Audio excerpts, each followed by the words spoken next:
Olá, meu nome é Aline de Mello e hoje estou aqui para falar para vocês que eu montei esse canal aqui justamente para deixar você informado sobre o uso consciente das inteligências artificiais e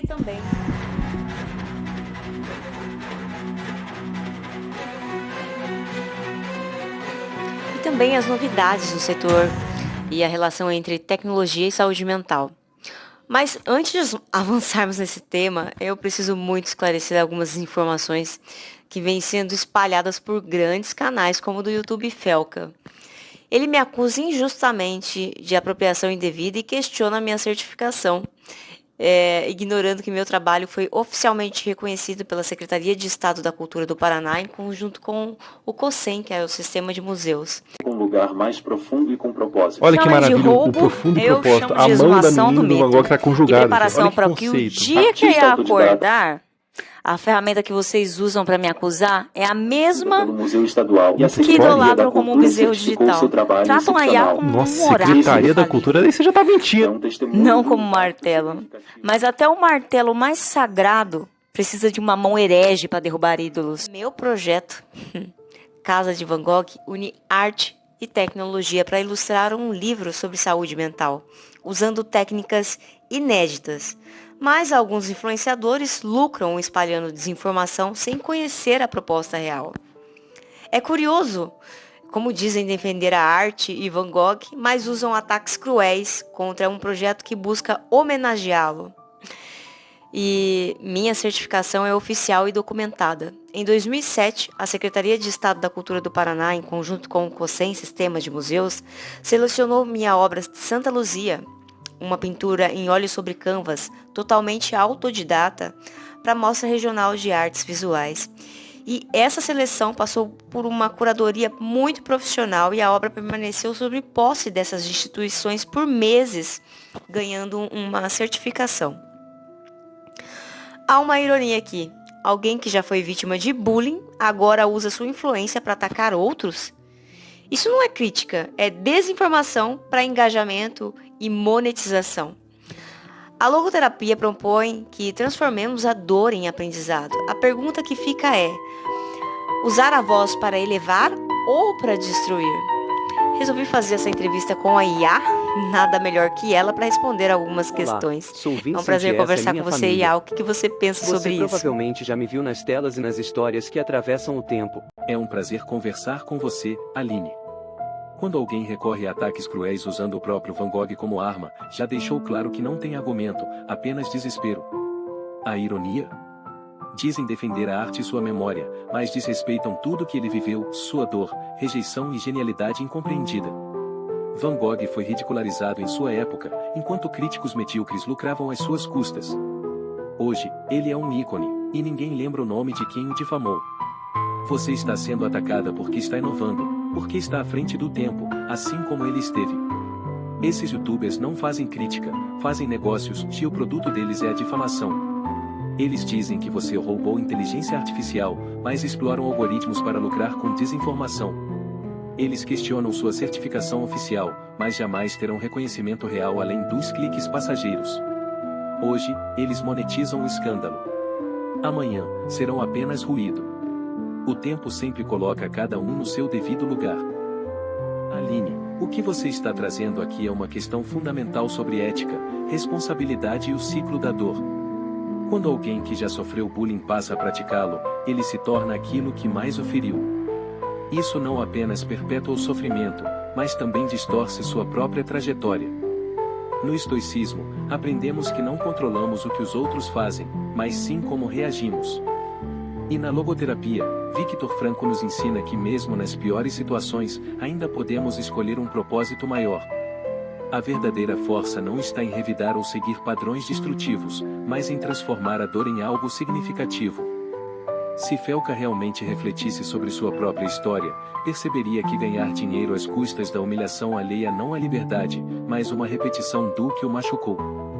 Ele tem o poder de influenciar milhares de jovens a pensar de maneira mais crítica, mais ética. Mas escolheu reforçar o que um dia o destruiu. Então a verdadeira questão não é apenas o que ele faz com você ou com qualquer outra pessoa. Mas sim, ele está se tornando aquilo contra o qual lutou. Se ele tivesse a chance de ensinar algo útil para esses jovens, o que deveria ser?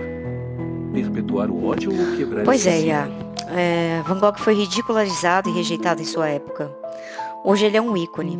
A história dele nos ensina sobre resiliência e o impacto do preconceito na vida de um artista.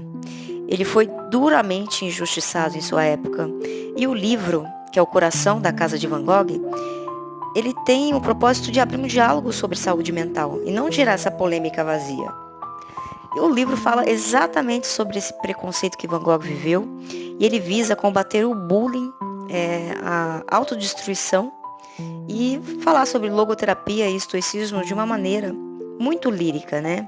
Muito literária sobre ficção científica.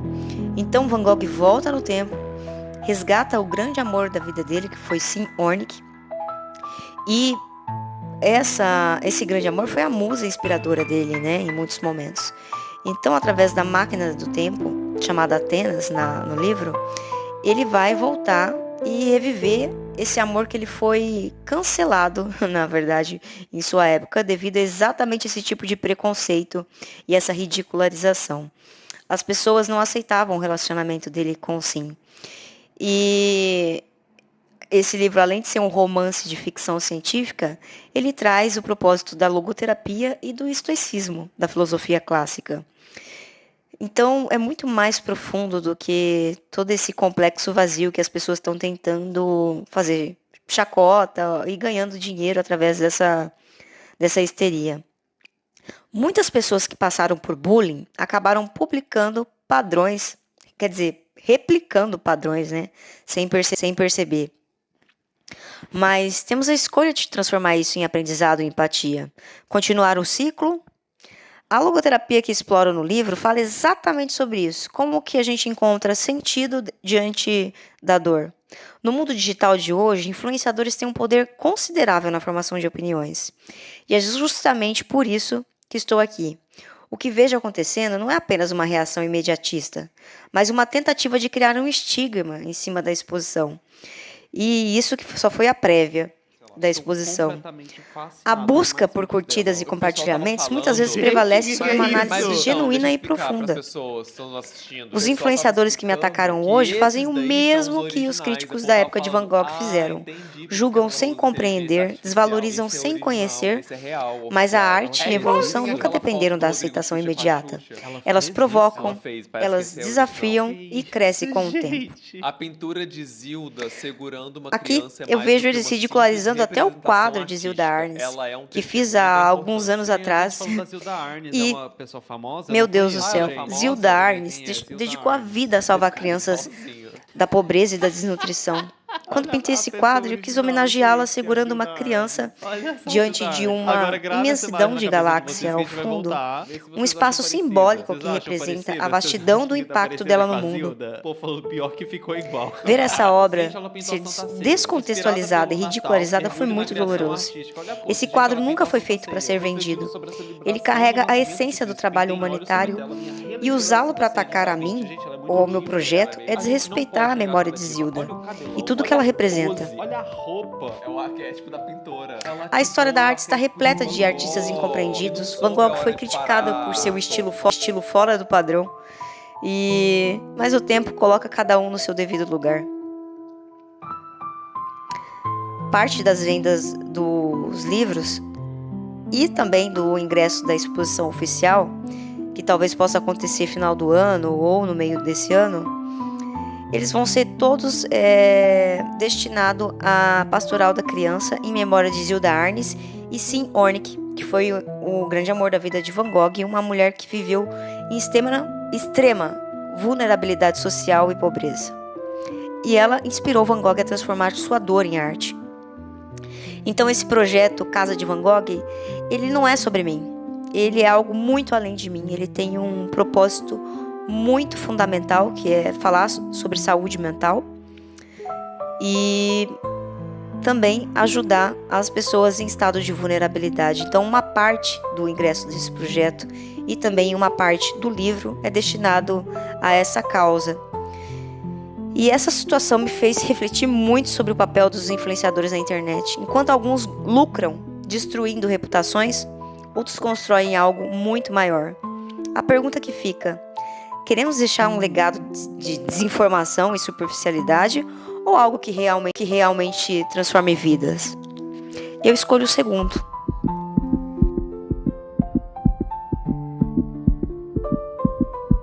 A arte sempre foi um espelho da alma humana.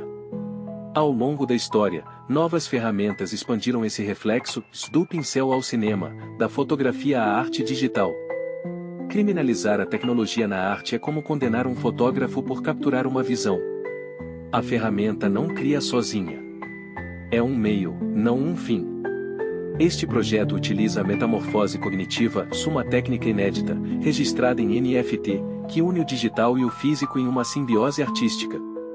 Cada obra nasce no ambiente digital, onde a inteligência artificial é usada como ferramenta para estruturar uma base visual. Mas a criação só ganha sua verdadeira identidade quando a mão do artista a transforma com tinta e intenção.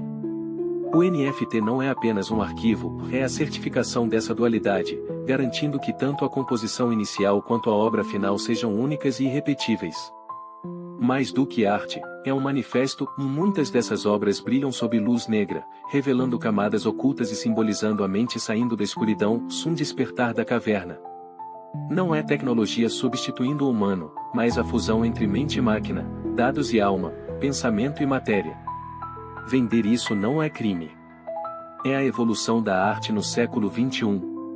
A Casa de Van Gogh não é só uma exposição, é um manifesto. O nascimento do neoexpressionismo digital cognitivo, a oitava arte. Uma resposta ao niilismo, ao hedonismo sem alma, à desumanização do pensamento. Aqui, cognição, filosofia e tecnologia se fundem para resgatar o que nos faz humanos. No prefácio, o Dr. Jorge, com 25 anos de experiência em medicina e psicanálise, mergulha na mente de Van Gogh. Isso não é só um livro. É um grito contra a indiferença que isola a dor. No fim, a questão não é inteligência artificial. A questão é: vamos continuar criminalizando a inovação e silenciando artistas? Ou permitir que a arte cumpra seu verdadeiro papel, se iluminar o que é humano e transformar realidades? Histórias que ouvimos repetidamente podem se tornar verdades não questionadas. E se aquilo que pensam saber sobre mim, Vincent van Gogh, rotulado de artista trágico, for apenas uma parte da história? Talvez meu maior legado não esteja em minha dor, mas na faísca que deixei para iluminar questões maiores sobre a condição humana. O projeto, Metamorfose da Alma, une arte, filosofia e tecnologia para resgatar a essência, mostrando que há muito mais a desvendar. Talvez seja a hora de rever o que aceitamos como verdade. Leia o livro agora e descubra um outro lado da história. Como mãe de Vincent, sempre desejei que sua alma inquieta encontrasse paz. Metamorfose da Alma, Van Gogh e o Renascimento da Vida é mais do que um livro. É um tributo à sua essência, um convite para redescobrir a beleza no caos e ressignificar a dor em arte. Que todos encontrem, como Vincent, um novo amanhecer em suas próprias vidas. Este é o livro mais linchado, então, mais polêmico, Metamorfose da Alma, Van Gogh e o Renascimento da Vida. Ele, que era para ter sido lançado em agosto do ano passado com a exposição oficial, foi postergado, acabou sendo lançado em dezembro. Está disponível na Amazon. Ele vem falar de logoterapia, estoicismo, psicanálise. Tem essa contribuição especial do prefácio e análise psicanalítica da mente de Van Gogh e do Dr. Gentil, Jorge Alves Jr. E também ele mistura uma parte muito biográfica da vida de Vincent. Então você vai ver obras, não só as obras híbridas, com referente às técnicas, a técnica inédita, mas muitas obras de Vincent van Gogh. E as páginas mais escuras caracterizam o azul marinho, a biografia, né, de Van Gogh. E aqui eu defendo uma tese de que ele não teve aquele final trágico que todo mundo conhece, mas teve um outro desfecho também trágico, mas uma outra tese. Pode ser muito mais polêmico do que as pessoas imaginam ao ler, né? Porque o que eu vou defender aqui pode mexer muito com o que todos conhecem como o que apresentam ser verdade, né? Mas verdades que devem ser questionadas com base em fatos e provas. Então, nesse livro você também vai ter essa camada especial da análise do Dr. Gentil, e no final do livro eu documento a prévia da exposição, o linchamento que teve, né, o registro das obras, enfim. E tem o diário de bordo de uma galáxia, que é bem prático. Cada dia é uma frase estoica e uma frase sobre logoterapia, dividida entre Cronos e Kairos, para você aprender a governar no tempo. E uma extensão mirim do livro para crianças de 3 a 7 anos de idade, entender sobre identidade e propósito. Para quem quer conhecer sobre logoterapia a fundo, sugiro ler Viktor Frankl, Em Busca de Sentido da Vida. Esses livros você encontra na Amazon.